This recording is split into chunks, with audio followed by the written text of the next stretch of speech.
जब माता अंजना जी के गर्भ से संतान नहीं हुई, सालों निकल गए, माता अंजना जी के गर्भ से संतान उत्पन्न नहीं, क्या हो गई? कहां जाऊं? किससे कहूं कि मुझे औलाद नहीं हो रही है, मुझे संतान नहीं हो रही? और केवल एक नारी होती है जिसको बहुत सुनना पड़ता है। संतान नहीं होती है तो लोग पुरुष को नहीं कहते हैं कि तुम्हारी औलाद नहीं हो रही है। संतान नहीं होती है तो लोग स्त्री को कहते हैं कि इसको औलाद नहीं हो रही है, संतान नहीं हो रही है, ये गर्भ से नहीं है, इसकी औलाद नहीं हो रही है, संतान नहीं हो रही है। अपशब्द भी अगर कहे जाते हैं तो केवल स्त्री को कहे जाते हैं, तुम्हें औलाद नहीं है, संतान नहीं है। थक गई मां, अंजना माता सुन सुन के थक गई कि मुझे औलाद नहीं, मुझे संतान नहीं। अंजना केसरी बाबा से बोली कि मेरे घर में औलाद नहीं होती है, संतान नहीं होती है, अब मैं किसको जाकर कहूं, किससे निवेदन करूं, किससे प्रार्थना करूं? तो केसरी बाबा ने कहा, एक बेटी अगर अपना दुखड़ा किसी से कह सकती है तो वो अपने बाप से कह सकती है, अपने पिता से कह सकती है। दो पिता हैं, एक ने जन्म दिया और दूसरे ने पालन किया। एक पिता अपना पिता, दूसरा वो परम पिता, दूसरा है वो परम पिता, वो देव अधिदेव महादेव भगवान शिव, वो घड़धानी शंभु त्रिकालदर्शी कैलाशी अविनाशी शंकर। वो देव अधिदेव महादेव के पास, भगवान शिव के पास, भगवान शंकर के पास, भगवान शिव के पास जाकर, भगवान शंकर के पास जाकर अपने दुखड़े को जरूर कहना चाहिए। भगवान शिव से अपना दुखड़ा जरूर सुनाना चाहिए, जरूर।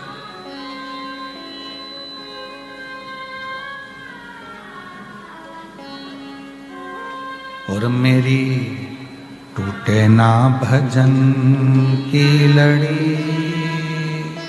भोले जी मैं तो कब से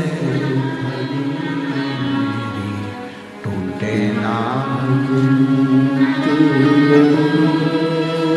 भोले जी मैं तो कब से। अपने जब शिव से जाकर कहोगे तो शिव स्वीकार करेगा। पिता से कहो। अंजना माता ने जैसे ही सुना कि मुझे अपने приता से जाकर कहना है, अपने बाबुल से जाकर कहना है, अपने पिता से कहना है, तो अंजना माता गौतम बाबा के पास पहुंच गई। और गौतम बाबा के पास जाकर माता अंजना ने निवेदन किया। पिताजी बोले, आज तू आ कैसे गई? तू तो कभी आती नहीं थी, समय नहीं मिलता था तेरे को, और तू आज आई है, क्या बात है, तेरे को कैसे आना हुआ? अंजना माता कहती हैं, पिताजी बहुत दिन से मन में एक दुख है, एक दुख है।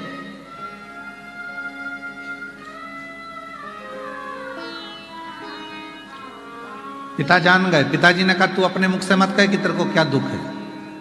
जब तू आई ना, मैं समझ गया हूं तेरा दुख क्या है।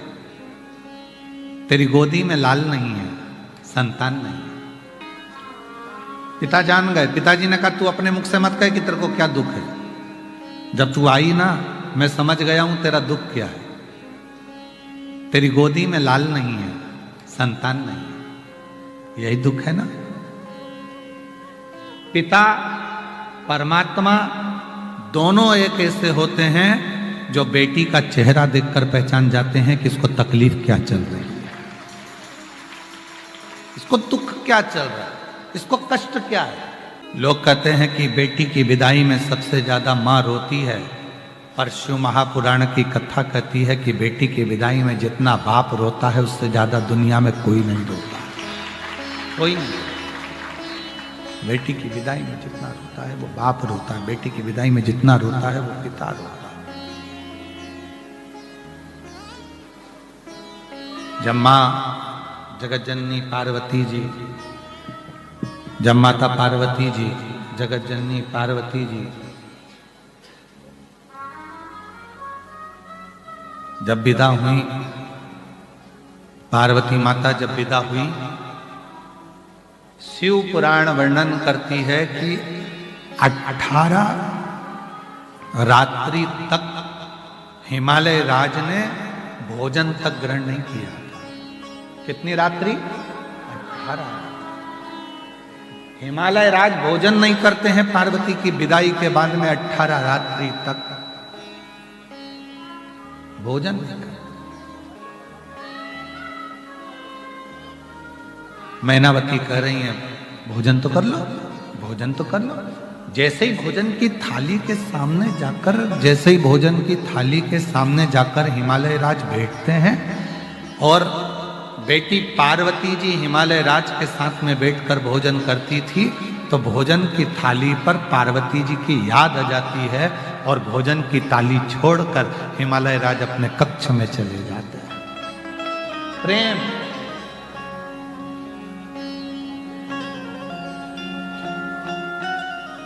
स्नेह, वात्सल्यता, करुणता चले गए।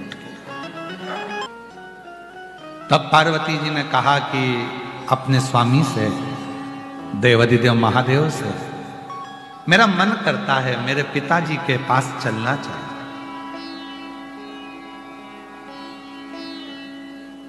मेरे पिता के घर चलना चाहिए। जिन्होंने कन्यादान करा है उस पिता की देहली सूनी हो गई होगी। शिव जी कहने लगे चलो मैं तुमको तुम्हारे पिता से मिला कर लाता हूं। ले गए और ससुराल का सुख जो मिलना शंकर जी को प्रारंभ हुआ, 1 महीना नहीं हिले। शंकर जी ससुराल में इतना माल पाए, 1 महीना। दुनिया के लोग कहते हैं सावन का महीना काय का होता है, तो कहा शिव जी की आराधना का। तो सबसे पहले शंकर जी की आराधना सावन के महीने में किसने करी थी? तो कहा पार्वती जी ने करी थी। पार्वती ने करी वो ठीक है, पर उसके बाद फिर किसने करी?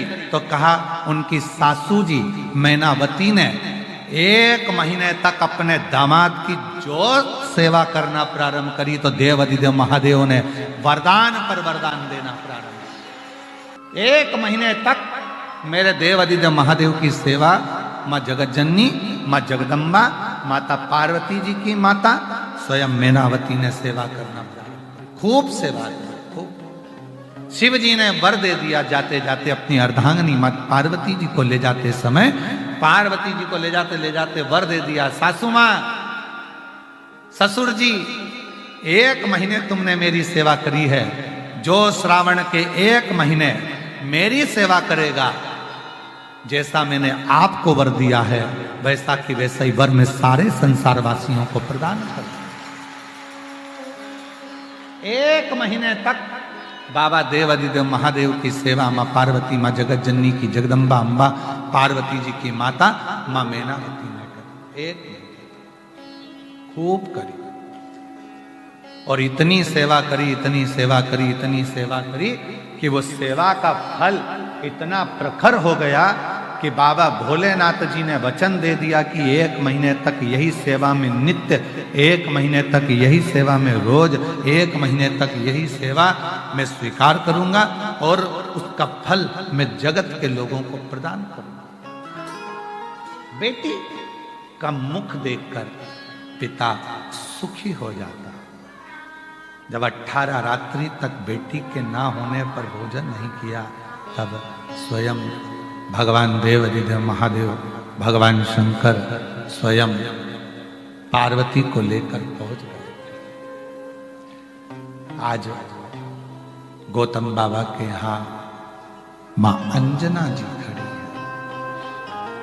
बेटी तू कुछ मत बोल, मुझे मालूम है तुझे क्या चाहिए, मैं जानता हूं। मां, मां, पिता बेटी की दशा को जानते हैं। इसलिए आप लोगों से निवेदन है कि शिव जी को अपना पिता मानो, कर भगवान को अपना पिता मान लिया। उस दिन शंकर भगवान अपनी बेटी को जिंदगी में कभी दुखी नहीं देख सकते, दुखी नहीं देख सकते।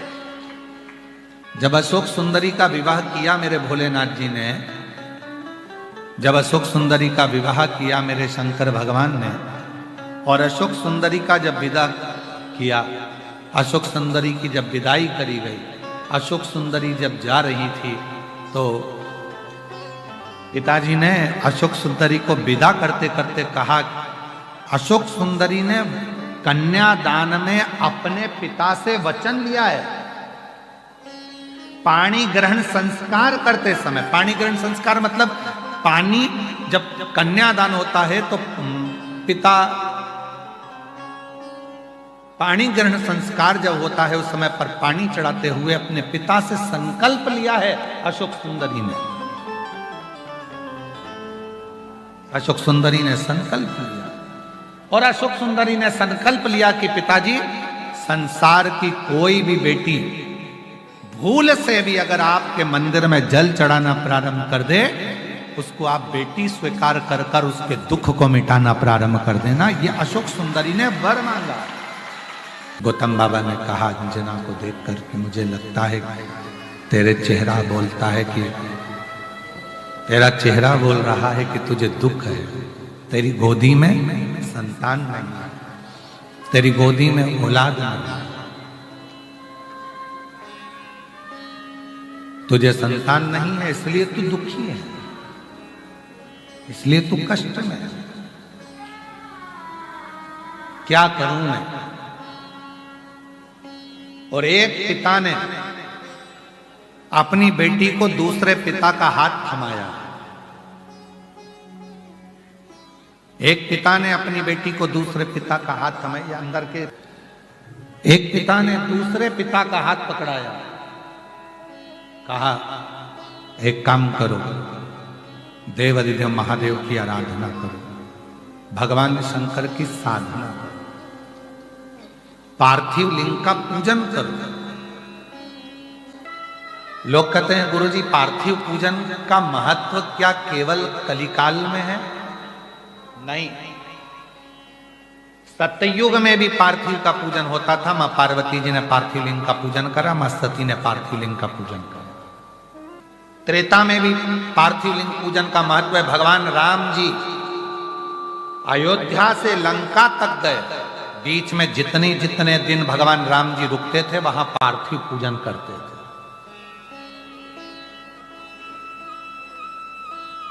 और द्वापर में भगवान कृष्ण पार्थिव पूजन करते थे, और कलयुग में आप पार्थिव पूजन करते हो, यही सबसे बड़ा। कोई ऐसा युग नहीं गया जिस युग में पार्थिव पूजन नहीं हुआ। सतयुग में हुआ, त्रेता युग में हुआ, द्वापर में हुआ। सतयुग में स्वयं मां जगतजननी जगदम्बा ने किया, फिर त्रेता में भगवान श्री राम जी ने करा, द्वापर में भगवान श्री कृष्ण ने करा, और कलयुग में आप सब पूरी दुनिया के लोग पार्थिव पूजन कर रहे हैं। ये शिव तत्व की प्रधान। और माता अंजना जी ने फिर पार्थिव पूजन करना प्रारंभ किया।